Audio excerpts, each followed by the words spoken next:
Good morning बच्चों। आज हम मिश्रित से प्रश्न को सॉल्व करेंगे। मिश्रित टाइप के जो प्रश्न होते हैं उसको सॉल्व करेंगे। इसके पहले आपने प्रतिशत से संबंधित बहुत सवाल सॉल्व किए हैं, उसको जाके आप देख लीजिए। प्लेलिस्ट में सारी वीडियो जो है ऐड है, उसको एक एक करके आप देखेंगे तो आपको बहुत विधिवत बहुत बढ़िया से समझ में आएगा। चलिए इस सवाल को देखते हैं, इसको कैसे सॉल्व करते हैं। जैसे इसमें दिया गया है, किसी परीक्षा में 70% छात्र उत्तीर्ण हुए। यदि परीक्षा में कुल 330 छात्र अनुत्तीर्ण हुए तो बताइए परीक्षा में कितने छात्र सम्मिलित हुए। इसमें क्या क्या दिया गया, क्वेश्चन में कह रहा है 70% छात्र उत्तीर्ण हुए। 70% का मतलब ये 70% आपके पास हुए, और उसके बाद कह रहा है 330 छात्र अनुत्तीर्ण। ये अनुत्तीर्ण है और ये प्रतिशत जो दिया गया है उत्तीर्ण छात्रों को दिया गया है, यानी पास छात्रों का प्रतिशत दिया गया है। पास छात्रों का प्रतिशत कितना दिया गया है? 70। अगर आपसे हम पूछते हैं फेल छात्र कितने, तो फेल छात्र कैसे बताएंगे? यहाँ लिखेंगे आप फेल छात्र का प्रतिशत। फेल छात्र का प्रतिशत कितने प्रतिशत पास है? 70% पास है। तो आप लिखेंगे यहाँ 100 माइनस 70 कितना आ जाएगा? 30% छात्र ये आपके क्या हो गए? ये फेल हो गए। फेल छात्र का प्रतिशत 30% आ गया। अब इसमें क्वेश्चन में आगे देखते हैं। क्वेश्चन में क्या कह रहा है? 330 छात्र अनुत्तीर्ण हुए, यानी अनुत्तीर्ण छात्रों की संख्या दे दी गई है और अनुत्तीर्ण छात्रों का प्रतिशत दे दिया गया है। अनुत्तीर्ण छात्रों का प्रतिशत कितना दिया गया है? 30% दिया गया है। ये देखिए अनुत्तीर्ण छात्रों का प्रतिशत हमने निकाला 30%, और पास जो थे आपके क्वेश्चन में दिया गया था 70 था, तो 100 में से हमने 70 को घटाया, 30% फेल छात्र आ गए। तो यहाँ लिखेंगे क्या? 30% जो है छात्र ये फेल है, और 30% फेल छात्रों की संख्या कितना दिया गया है? क्वेश्चन में आपको दिया गया है 330। तो ये फेल छात्रों की संख्या कितना है? 330 है। पुनः सुनेंगे, ये फेल छात्रों का प्रतिशत है और ये फेल छात्रों की संख्या। अब ये 30% पर छात्र 330 हैं। अगर 1% पर हम छात्र पूछेंगे तो आप क्या बताएंगे? 330 बटे कितना लिखेंगे? 30। ये लिखेंगे, यहाँ से एक जीरो कैंसिल हो गया, इसको काटेंगे 3 के 3 कितना आ गया? 11। यानी 1% पर छात्रों की संख्या कितनी हो रही है? 11 हो रही है।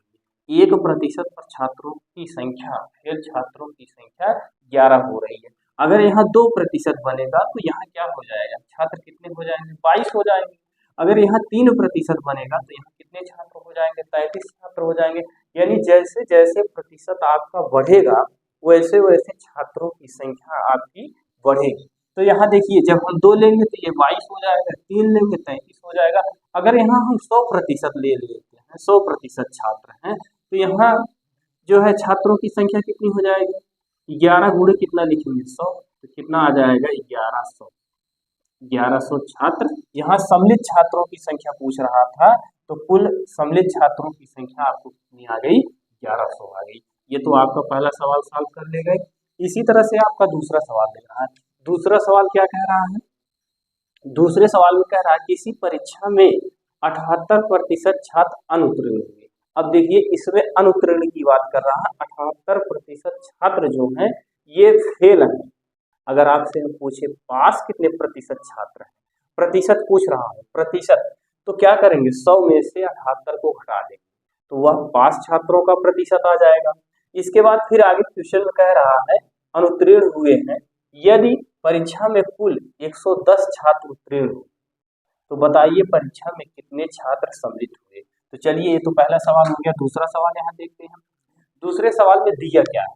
दिया है आपका 78% छात्र अनुत्तीर्ण हुए, तो इसमें पास छात्र का प्रतिशत निकाल लेंगे। पास छात्र का प्रतिशत, पास छात्र का प्रतिशत क्या लिखेंगे? 100 माइनस कितना करेंगे? 78 करेंगे। 78 हो गया। अब यहाँ इसको हटा दीजिए, घटाएंगे तो कितना हो जाएगा? 10 में से 8 गए 2, फिर 9 में से 7 गए कितना हो गया? 2। यानी 22% छात्र आपके पास है। 22% छात्र पास हैं, इस क्वेश्चन में कह रहा है 78% छात्र अनुत्तीर्ण है, फेल है। तो अगर पास का हम प्रतिशत पूछते हैं तो 100 में से 78 को घटा देंगे, आपका 22% छात्र पास आ जाएगा। इसके बाद इसमें क्वेश्चन में आपका दे रहा है जो छात्र पास हुए हैं, जो छात्र पास हुए हैं उनकी संख्या 110 दे रहा है। तो यहाँ क्या लिखेंगे, 22% छात्र, 22% छात्र पास हैं, तो इनकी संख्या कितनी है आप बताएंगे। इनकी संख्या क्वेश्चन में यहाँ से देखेंगे 110 दिया गया है, तो यहाँ आप लिखेंगे 110।